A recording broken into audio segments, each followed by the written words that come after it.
Hello everyone, आप सभी का स्वागत है आज के इस स्पेशल क्लास में, जिसमें हम लोग जानेंगे सेमेस्टर एग्जाम में कैसे कॉपी लिखनी है, किन तरीकों से आप बहुत अच्छा यानी बेहतरीन मार्क्स 90 प्लस मार्क्स ला सकते हैं। साथ ही साथ आपको एग्जाम में किन किन बातों का ध्यान देना है, किस तरीके की कॉपी मिलेगी और आपको किन किन तरीकों से आप लिखकर अच्छे मार्क्स गेन कर सकते हैं, उसके बारे में इस वीडियो में जानेंगे।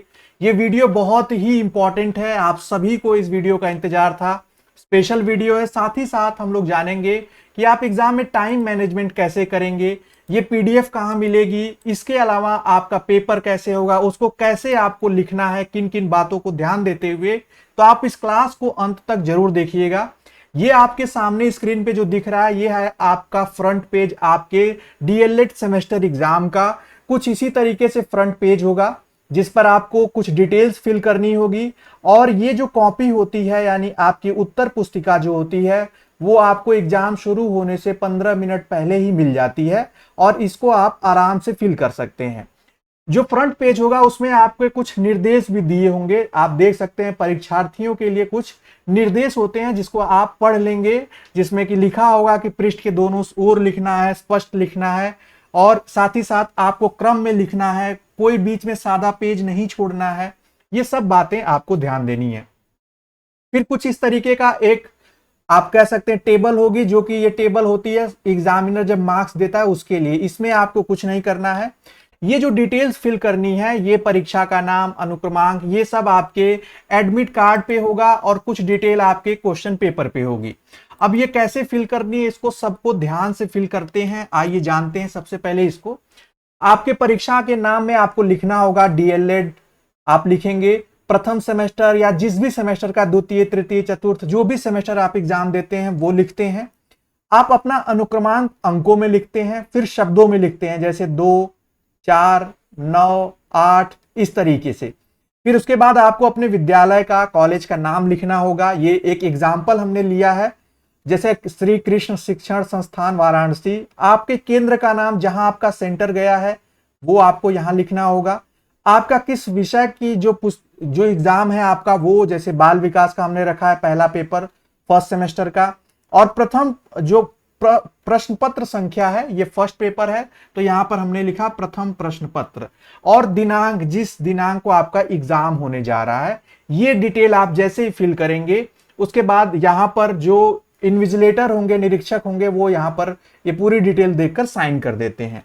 अब बारी आती है आपको लिखने के लिए, जो कि बहुत इंपॉर्टेंट है। आप सभी लोग इतने समय से बोर्ड एग्जाम, अपने ग्रेजुएशन में एग्जाम दिए होंगे, अलग अलग तरीके से जरूर लिखे होंगे, लेकिन डीएलएड एग्जाम में कुछ बातों का विशेष ध्यान रखते हैं। आपका जो क्वेश्चन पेपर आएगा, जैसे ये क्वेश्चन पेपर है बाल विकास का 2023 का।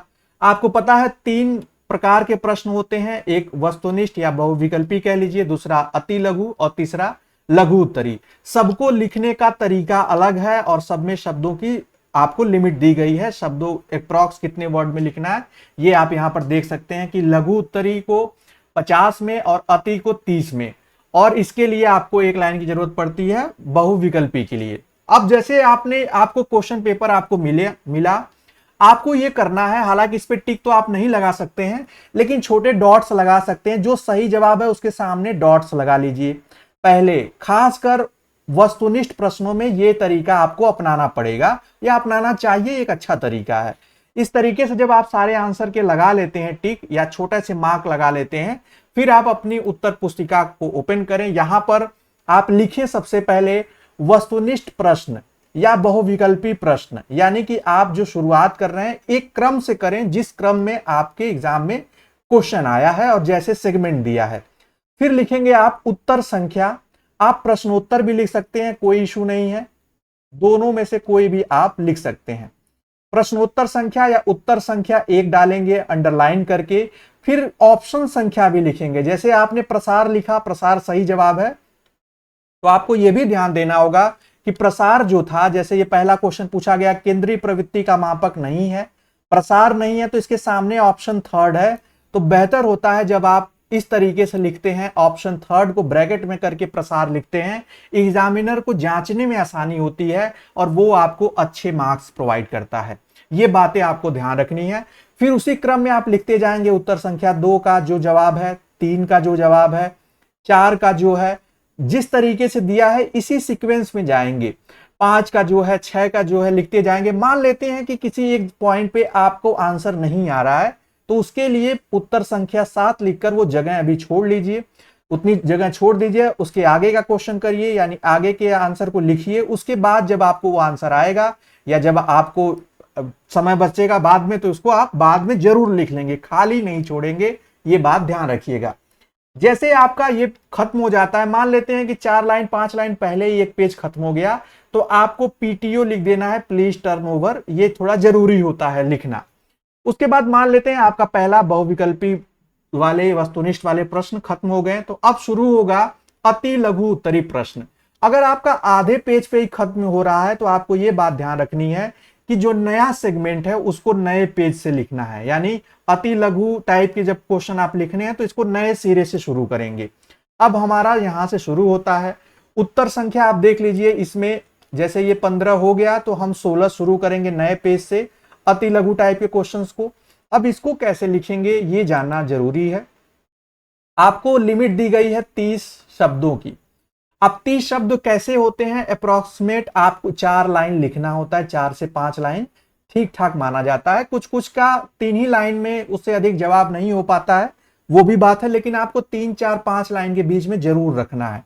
जैसे आपसे क्वेश्चन जो पूछा गया एग्जाम में, पूछा गया कि शिक्षक को बाल मनोविज्ञान का ज्ञान क्यों आवश्यक है, तो आप शुरू हुई ऐसे करेंगे, उसी के जो प्रश्न में दिया गया जो लाइन है उसी को लेकर स्टार्ट करेंगे।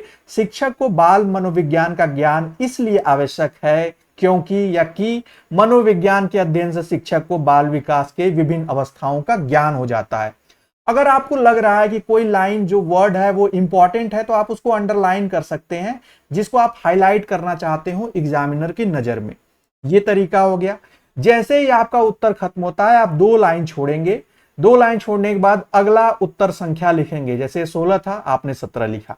अब आपसे पूछा गया कि बाल्यावस्था की प्रमुख 2 विशेषताएं बताइए, तो आप इसको लिखेंगे कैसे कि बाल्यावस्था की प्रमुख 2 विशेषताएं निम्नलिखित हैं या निम्न हैं। इस तरीके से लिखकर फिर पॉइंट डालेंगे कि खेल अधिक प्रिय होता है, इस उम्र में बच्चे खेलना पसंद करते हैं। आप यहाँ पे डैश लिखकर एक लाइन लिख भी सकते हैं। नैतिकता का विकास होता है, बच्चे इस एज में जानते हैं क्या सही है क्या गलत है, कैसे व्यवहार करना चाहिए, संस्कार सीखते हैं। समूह में रहना उनको पसंद है। आप अगर यहाँ पे 2 विशेषताएं लिखी हैं तो 2 आप एक्स्ट्रा भी लिख सकते हैं, अच्छा रहता है इस तरीके से, ऐसा नहीं कि सिर्फ 2 ही लिखकर छोड़ दिए। जिज्ञासा रहती है, इस एज में बच्चे हमेशा हर बात को क्वेश्चन पूछते हैं, ये ऐसा क्यों होता है, तो इस तरीके से आप लिखेंगे। अगर आपको कंटेंट मिल रहा है, याद आ रहा है, तो एक एक लाइन भी लिख देंगे तो वो बेहतर होगा। मान लेते हैं क्वेश्चन उत्तर संख्या 18 आई और आपको अभी उसका जवाब सही से नहीं आ रहा है, तो उसके लिए कम से कम आप 4 से 5 लाइन या 6 लाइन छोड़ दीजिए, फिर अगली उत्तर संख्या डालकर आप आंसर करिए। इसी तरीके से आपको फॉलो करना है। अब मान लेते हैं हम लोग इस तरीके से करते करते हम आ गए उत्तर संख्या 22 पर। अब अगर एग्जाम में आपको यह ध्यान देना है, जब भी आप लिखेंगे तो आपको ये जो खड़ी पाई हो गई, कॉमा हो गया, ये सब थोड़ा सा ध्यान से आप प्रयोग जरूर करिएगा। एग्जामिनर ये देखता है और अगर आप सब कुछ सही पाता है तो आपको फुल मार्क्स देता है। अगर उत्तर संख्या में पूछा गया बुद्धि संबंधित परिभाषा लिखिए, परिभाषा लिखने से पहले एक लाइन आपको जरूर लिखना है कि बुद्धि संबंधित परिभाषा इस प्रकार है, या निम्नलिखित है, या अधोलिखित है, या निम्नांकित है, कोई भी शब्द प्रयोग कर सकते हैं। फिर उसके बाद आपने लिखा टर्मन के अनुसार, इसको ब्लैक पेन से आप यूज करें। ये जितनी हेडिंग है इसको ब्लैक पेन से यूज करें, और ये जो अति लघु है इसको स्केच से आप यूज कर सकते हैं, ब्लैक स्केच से, ठीक है, उसमें कोई इशू नहीं है। ब्लैक स्केच से आप वस्तुनिष्ठ भी लिख सकते हैं, लेकिन ये जो ब्लैक पेन से यूज करिएगा जब आपको टर्मन के अनुसार यानी किसी मनोवैज्ञानिक का नाम या किसी के संदर्भ में बात करनी है। अब यहां पर कॉमा देकर ये जो कोट है इसको इन्वर्टेड कॉमा में लिखना है। अगर आपको लिखना है अमूर्त वस्तुओं के विषय में सोचने की योग्यता ही बुद्धि है, तो इसको इन्वर्टेड कॉमा में। वहीं वुडवर्थ के अनुसार जो है डेफिनेशन है, आपने इस तरीके से ब्लैक पेन से लिखा, यहाँ पे कॉमा लगाया, इन्वर्टेड कॉमा में आपने लिखा बुद्धि कार्य करने की विधि है। इस तरीके से आप लिखेंगे तो आपको फुल मार्क्स मिलेगा। आगे आते हैं, आगे हम देखते हैं कि जब हम लघु उत्तरी पे आएंगे तो यहां पर आपको क्या होगा, यहां पे आपको कम से कम 6 से 7 लाइन 8 लाइन आपको लिखनी पड़ेगी। और इस तरीके से जैसे क्वेश्चन नंबर 31 देख लेते हैं, यहां पर 31 शुरू हो रहा है। इसी तरीके से हम लोग इसमें बनाया गया है जिससे कि समझने में भी आपको आसानी हो। और ये पीडीएफ जो होगी जो आप देख रहे हैं, ये हमारे ऐप पे मिलेगी ऑनलाइन प्रेप, जिसका लिंक आपको वीडियो के डिस्क्रिप्शन में मिल जाएगा, जहां से आप इसको डाउनलोड करके वहां पर आप इसको देख पाएंगे, एक एक लाइन को पढ़ भी पाएंगे। अब यहां पर आपने लिखा व्यक्तिक भिन्नता का अर्थ आपको लिखना है, आप लिखते गए। आप बराबर बीच में और स्पेस दे सकते हैं, अगर आप पास पास लिखते हैं तो थोड़ा दूर दूर लिखें कोशिश करिएगा, उससे क्या होगा अधिक लाइन में आप लिख पाएंगे, अधिक आपके पेजेस भर पाएंगे, क्योंकि पेजेस आपको भर के दिखाना है। टू दी पॉइंट लिखने से कोई फायदा नहीं होगा जब तक आप उस लिमिट तक नहीं पहुंचते हैं कि 50 शब्दों में लिखना है। आप ये मान सकते हैं कि एक लाइन में आप 8 से 9 या 7 से 8 शब्द आप लिखते हैं, यही एग्जामिनर यही देखता है कि कितनी शब्द लिखे गए हैं एक लाइन में। इसी तरीके से आप अगर आगे लिखें, जैसे आप देख सकते हैं, अगर आपसे पूछा गया कि रॉस के अनुसार, तो ये आप करेंगे किसमें, ब्लैक पेन, बाकी सब ब्लू पेन का यूज करेंगे। और एक एक लाइन छोड़ के अगर आपको निम्न प्रकार से समझाया जा सकता है, इस तरीके से पॉइंट डाल के इस तरीके से जब आप लिखते हैं तो इससे ये लिखने का बेस्ट तरीका है, बेहतरीन तरीका है, जो कि आपको अच्छा अंक दिलाता है। एक और बात ध्यान रखनी है, जब हम ऊपर इंस्ट्रक्शन पढ़ रहे थे, इंस्ट्रक्शन में आपको भी दिखाऊंगा, जहां पे आपका पेपर खत्म होता है, जैसे आखिरी क्वेश्चन आपने किया तो अंत में आपको रोल नंबर लिखकर आपको रोल नंबर यहां पर जरूर लिख देना है, क्योंकि जब एग्जामिनर चेक करता है तो वो रोल नंबर से वो मार्क्स चढ़ाता है, तो उसके लिए आसानी होती है, न कि वो फिर उसको फर्स्ट पेज पे जाना पड़ेगा देखने के लिए। तो लास्ट में रोल नंबर लिखना जरूरी है, ये बात इंस्ट्रक्शन में भी लिखी गई है, उसको देखेंगे हम लोग। एक और पॉइंट यहां जानेंगे आप सभी लोग, जब भी आप लिखते समय मान लेते हैं कोई मात्रा गलत हो गई, कोई शब्द गलत हो गया, जैसे किशोरावस्था में स यूज हो गया जहां श की जगह, तो आप सिंपली एक लाइन से इसको कट कर दीजिए, या तो ब्लू पेन से या ब्लैक पेन से। ऐसा मत करिएगा कि पूरा ऐसे कर दें, ये सब तरीका सही नहीं है ना, ऐसे करिएगा, सिंपली एक लाइन से बस आप एक बार उसको ऐसे उसको क्रॉस कर दीजिएगा, यानी कट, फिर उसके बाद आप अपना आंसर लिखना शुरू कर दीजिए। तो इसी तरीके से अपनाइएगा, ऐसा नहीं कि पूरा ऐसे रंग दें, पूरा एकदम उसको छिपा दें, ये सब तरीका सही नहीं होता है, इस बात का ध्यान रखेंगे। और यहां पर आप देखेंगे जब आप इंस्ट्रक्शन पढ़ेंगे, ये आप पीडीएफ पढ़ लीजिएगा ध्यान से, तो यहां पे लिखा है कि अंत में अपना अनुक्रमांक अवश्य लिख दें, ठीक है। और इन चीजों के बाद अब हम बात करते हैं कि आपको टाइम मैनेज कैसे करना है अपने एग्जाम में। टाइम मैनेजमेंट में आपको ध्यान देना है। आपके एग्जाम में कुछ पेपर, 3 पेपर आपके 50 अंक के हैं, बाकी पेपर आपके 25 अंक के हैं। तो जो 50 अंक वाले हैं, पहला, दूसरा और उसमें उसके बाद सामाजिक अध्ययन का आएगा, उसको ध्यान से समझेंगे कि बहुविकल्पी, अति लघु और लघु उत्तरी में कितना समय लगाना है। ये 15 मार्क्स का है, तो इसमें 10 से 15 मिनट आपको लग जाएंगे, मान लेते हैं 10 मिनट, 15 मिनट, 12 मिनट। अति लघु में आपके लगभग 45 से 50 मिनट लगते हैं, और लघु उत्तरी में कम से कम 1 घंटा आपको समय देना होगा। इस प्रकार से ये 2 घंटा आपका इस पेपर में जाएगा। अगर 25 अंक वाले जो पेपर होंगे उसमें आपको 10 मिनट देना है, 8 से 10 मिनट बहुविकल्पी के लिए, अति लघु उत्तरी के लिए 20 मिनट, और 30 मिनट जो है आपको लघु उत्तरी में समय जाता है। इस तरीके से आप समय को भी ध्यान में रखिएगा। ये सारी डिटेल जो है वो आपको फिल करनी है, ये आपके एडमिट कार्ड पे रहेंगी, कुछ डिटेल आपके क्वेश्चन पेपर पे रहेंगी। ये था टाइम मैनेजमेंट। अगर इस प्रकार से आप सारी चीजों को फॉलो करते हैं और सीधा लिखना, अच्छा लिखना शुरू करते हैं, सुस्पष्ट लिखते हैं, तो नो डाउट आपको 90% मार्क्स हर हाल में मिलेगा और सभी विषयों में अच्छे मार्क्स मिलेंगे। ये हमने इस वीडियो में जाना। आप सभी के लिए उम्मीद है सारी पॉइंट आपको समझ में आए होंगे, ये वीडियो हेल्पफुल लगी होगी। आप हमारे चैनल और हमारे टीम को सपोर्ट जरूर करें, और आगे आप सभी को कोई भी किसी भी टॉपिक पे वीडियो चाहिए तो कमेंट करके हमें जरूर बताएं।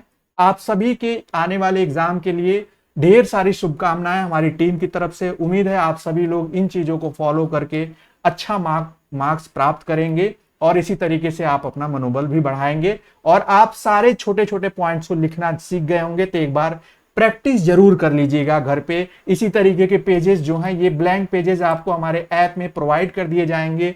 आप चाहें तो उनको प्रिंट कराकर भी आप इस पे लिख सकते हैं, क्योंकि कॉपी ऐसी ही रहती है। इस वीडियो में सिर्फ इतना ही। नेक्स्ट वीडियो और क्लास में मिलेंगे और हेल्पफुल और टॉपिक के साथ। तब तक के लिए bye bye, take care and keep watching.